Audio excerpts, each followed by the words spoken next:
Your Excellencies, the President of the United States. Let's get this over with. Joe Biden! Yeah, yeah. Joe Biden! Good. Yeah, yeah. Joe Biden! Biden's back! All right! Go throw up.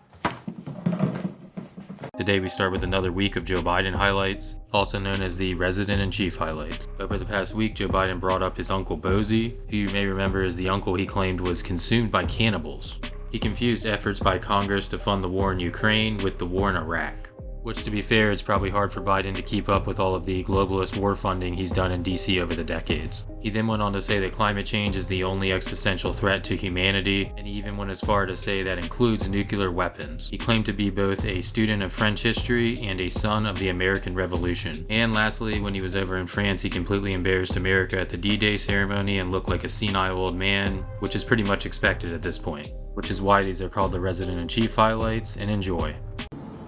An existential threat of climate change, which is just growing greater. We're working together to accelerate the global transition to net zero. It is the existential threat to humanity, among the only existential threat to humanity, including nuclear weapons, is if we do nothing on climate change.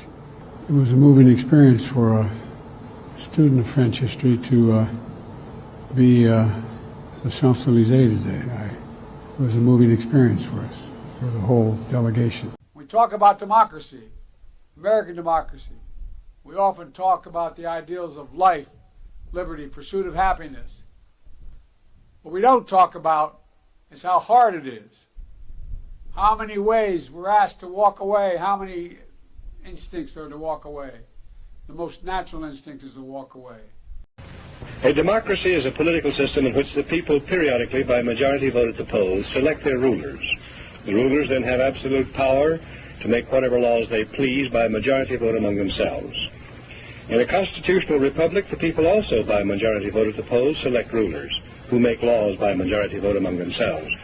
But the rulers cannot make any laws they please because the Constitution severely restricts their lawmaking power. The ideal of a democracy is universal equality. The ideal of a constitutional republic is individual liberty.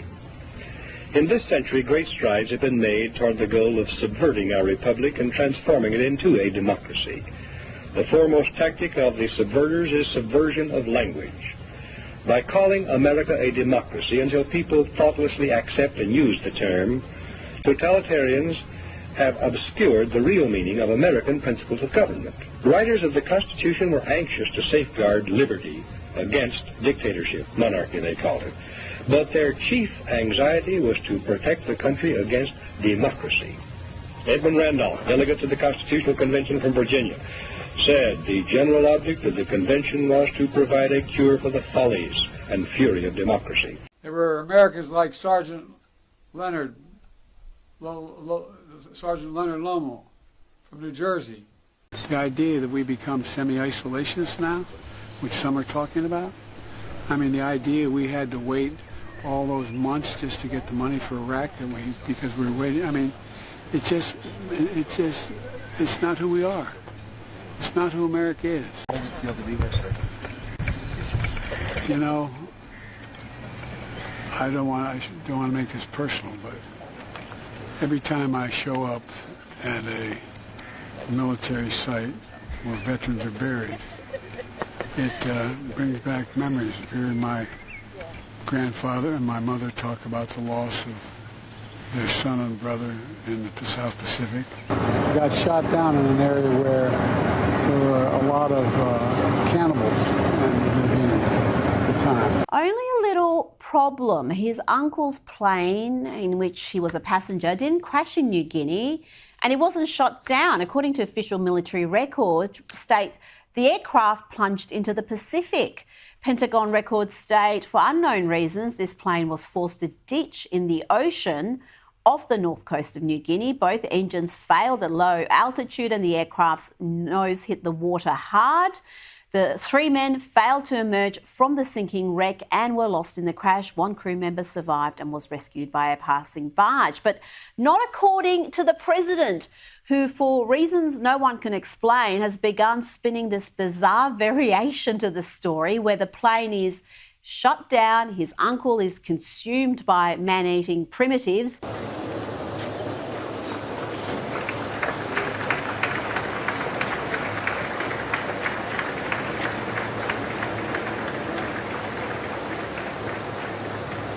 Au-dessus de nos têtes, les énormes obus de nos navires de guerre. Certains de ces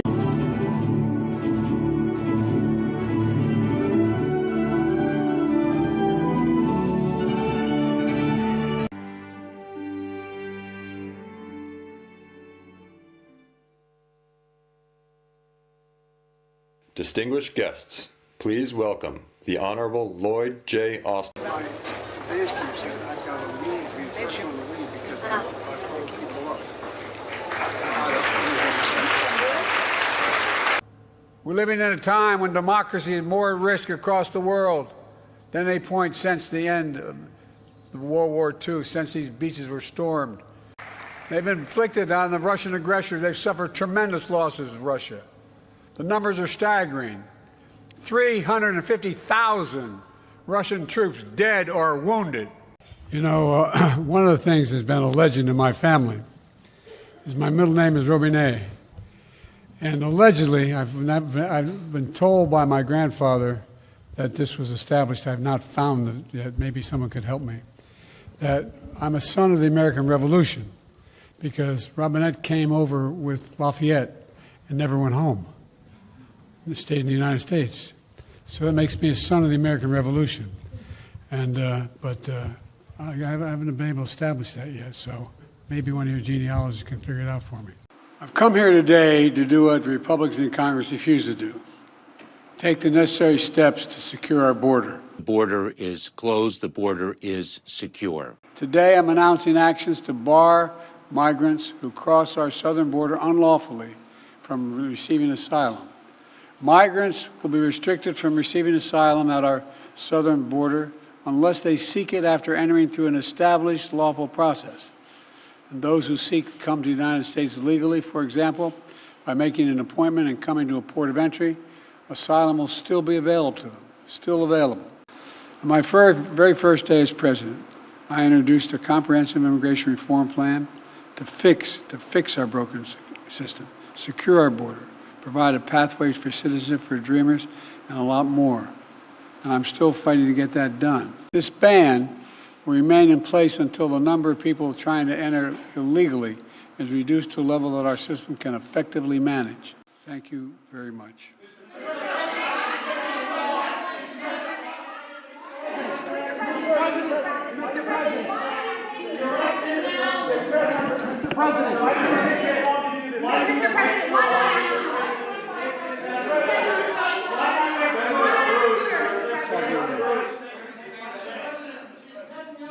Politics with the war. What was that? I asked her, is Prime Minister Netanyahu playing politics with the war? I don't think so. He's trying to work out a serious problem he has. Thank you. As we sit here in Normandy, your son Hunter is on trial, and I know that you cannot speak about an ongoing federal prosecution. But let me ask you, will you accept the jury's outcome, their verdict, no matter what it is? Yes. And have you ruled out a pardon for your son? Yes. But one thing for certain is stop undermining the rule of law.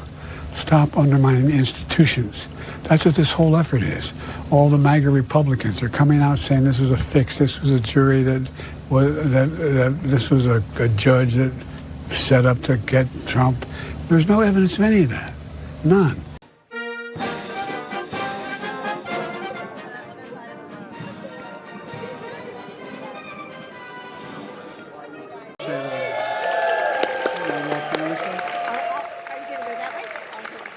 You go that way, I'll go this way. She's going that way, I'm going this way.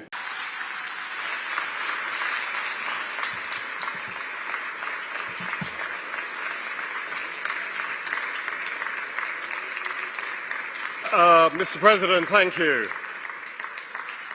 At the end of such a momentous event, the word thank you seems kind of inadequate. But for all the millions whose lives will be saved, for the communities where life will be transformed. Thank you.